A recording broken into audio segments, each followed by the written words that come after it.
2023 is bringing us tons of new first-person shooter games for all the major gaming platforms. Now, we've got 15 here today that we're really looking forward to, so let's talk about them. Starting off with number 15, of course, it's Redfall. This is Arcane's newest game. These are the people behind Dishonored, Prey, more recently Deathloop, and with Redfall, they're going in a bit of a different direction. You're in a small New England town hunting vampires and monsters in some fun 4-player cooperative action. All of the characters have different traits and skills and abilities, and to be honest, we're really just looking forward to it because of the developers involved, Arcane. We're still curious to see how exactly they're going to provide their specific spin on this. They're very creative with the games they make, where a 4-player co-op monster shooter sounds pretty typical stuff. I'm expecting it to feel different because it's Arcane. Also, it's cool that there's vampires involved. As you guys know, I always talk about how there should be more vampires in games, and I am pro vampires in this, so we're looking forward to seeing what they got with it.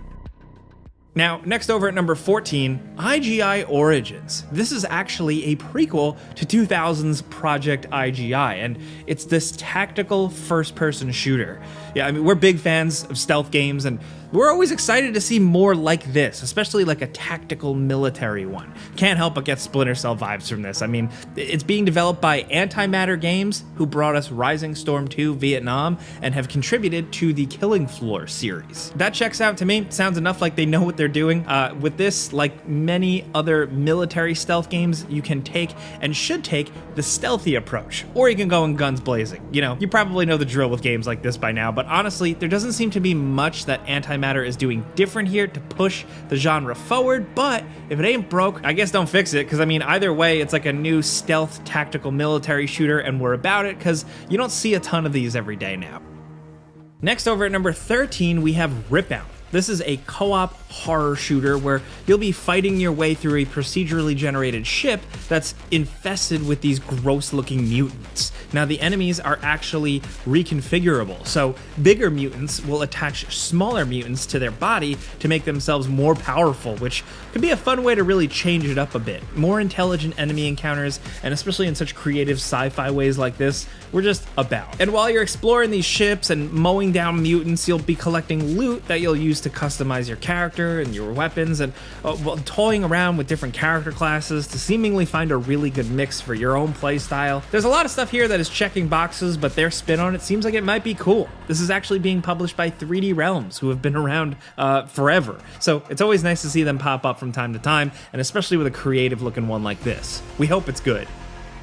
Next over at number 12, we have a game called Luna Abyss. Now, this one may have not been on your radar, but you'll probably be glad now that it is, because I mean, look at it. This thing is absolutely wild looking, from the graphics to the environment and enemy design. There's just some really unsettling sci-fi horror going on here, and that's exactly what this game is. It's a narrative-driven, first-person action-adventure game, and it's all about trippy, cosmic horror, but they're building it as like a fast-paced bullet hell style game. So expect it to be pretty intense and challenging, and not just this gorgeous thing. It seems like it might have the gameplay chops to back it up, with a bunch of cool guns and abilities and enemies that hurl all kinds of glowing orbs at you. Kind of looks like Returnal, but in first person, and I think that's a good thing. This one doesn't have a release date yet, it's just billed as coming soon. We're really hoping we get to see this one in 2023.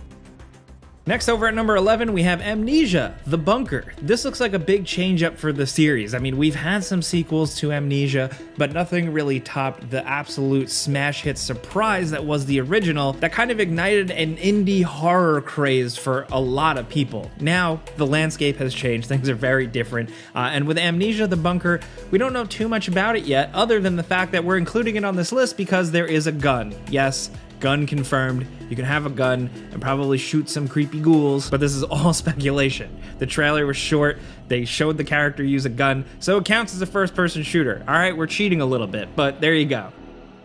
Next over at number 10, we have Destiny 2 Lightfall. This is Destiny 2's next big expansion, and this one seems like a big deal and a pretty big change up, especially visually. Now, you might be watching and you don't play Destiny, and you might even go and comment and say that it's a dead game. I'm not really a big Destiny fan either, but there are tons of people that still absolutely love the hell out of this game, and it seems like they're gearing up to be pretty excited for Lightfall. It's going to come with a new location, a new subclass, a bunch of stuff to do, and a bunch of loot cute and stuff in terms I don't understand as a non-Destiny player. Complicated stuff, but it seems like people are going to be getting what they want with this one. They won't have to wait too much longer because it's dropping February 28th, 2023. Next, over at number 9, we have Atomic Heart. Now, we've mentioned this one in a lot of lists. This is essentially a kind of open environment, first-person shooter adventure, heavily inspired by BioShock, but like with an alternate sci-fi Soviet twist. You're fighting off against all sorts of weird mechanical creatures with cool guns and strange otherworldly abilities. And a heavy dose of melee weapons, too. The visual style for this thing is incredibly unique. That's what initially caught our eye, and we're hoping that the gameplay chops really back it up. Still, it just seems incredibly unique. They've been crafting this thing for a long time, and it's dropping soon, and we're excited to see what comes of it. Next, over at number 8, we have Warhammer 40k Bolt Gun, which to me looks like it's just straight up bringing back the fun to first-person shooting. This is just an over-the-top arcade-style shooter with cool graphics, lots of gore, and just some old-school sensibilities, set in, of course, the Warhammer universe with their weapons, their enemies, and stuff like that. I mean, we just love the whole craze of things inspired by 90s shooters. I think Dusk really kicked that off. The gunplay just looks really intense and satisfying here, especially if you're an old-school fan. I actually did not know about this one until we started doing research for this list, and I'm glad I did. I wish-listed it immediately. Next, over at number 7, we have Payday 3, yes, which, believe it or not, it was announced, and it's slated technically for 2023. Unfortunately, we don't really know too much about it, other than that Starbreeze is once again developing it. It's being published by Prime Matter, and it seems like it's going to be a New York setting, which is very cool. These games tend to live on for a while, so we're hoping that developers really take their time and make this one rock solid, because people keep coming back to Payday for a reason. Robbing banks and doing heists is just a ton of fun. In video games. I legally have to say that I mean specifically in video games. Next, over at number 6, we have Dead Island 2, which is a game that is finally releasing. It was announced in 2014.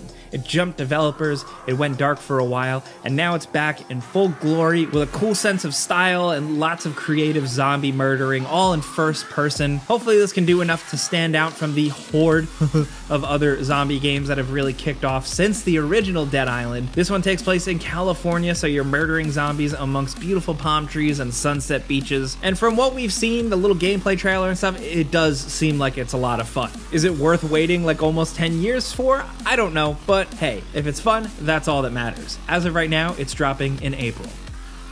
Next, over at number 5, we have RoboCop Rogue City. Now, this is from the people behind the more recent Terminator Resistance, which wasn't a perfect game, but it did a good job using the license, the source material of Terminator, and we're hoping that they do that again with RoboCop here. We know it's going to be in first person. It's going to be about you upholding your prime directives as Alex Murphy, and as a diehard RoboCop fan, I'm really excited about this one, but also really nervous because there's like a little bit of weirdness to RoboCop and some cool satire that sometimes goes over people's heads, and I would really like to see them integrate that into this game. But on the other side, RoboCop is just a cool robot that shoots bad guys, and that's fun too. So honestly, it's a win-win as long as the shooting mechanics are fun, and if it feels faithful to the world of RoboCop, which is a pretty incredible and unique one. RoboCop used to have a bunch of video games, so you know what? It's about time he makes a comeback. Next, over at number 4, we have Crime Boss, Rockay City. This is a first-person shooter, kind of like action movie style game focused around turf wars and co-op gameplay. You're going to be able to play it solo, but it seems like the emphasis is on just like crazy blasting mayhem in the city, doing heists, and seemingly just some real Grand Theft Auto style stuff. But you're playing as a guy trying to become the crime boss of this city, but you're going to be dealing with a colorful cast of characters featuring Michael Madsen, Chuck Norris, and a bunch of others. It's really cool to see them go for the whole 90s thing. The game is set in the 90s, it's supposed to go for 90s nostalgia, and it's featuring so many famous people from the 90s that they're kind of bringing back, which is cool. We need to see more of this game, to be honest. It could just be kind of like a generic crime first-person shooter, but it's got a little bit of a flair to it that we're keeping our eye on it. This one, as of right now, is going to be dropping in March. Now, down to number 3, we have Witchfire. This is a dark fantasy first-person shooter where you're going to be using guns and spells to hunt down this witch of the Black Sea. The story setup is actually pretty cool. It's this war against witches where the Vatican decides to resort to forbidden pagan magic to create immortal witch hunters to hopefully help with this battle. The gunplay, I mean, if you see it here, it seems tight. and spells seem powerful and fun to cast with all the shooting. And it's all happening in what seems to be like this kind of medieval world, which looks very cool. Guns and knights and witches? Yeah, I'd say sign us up.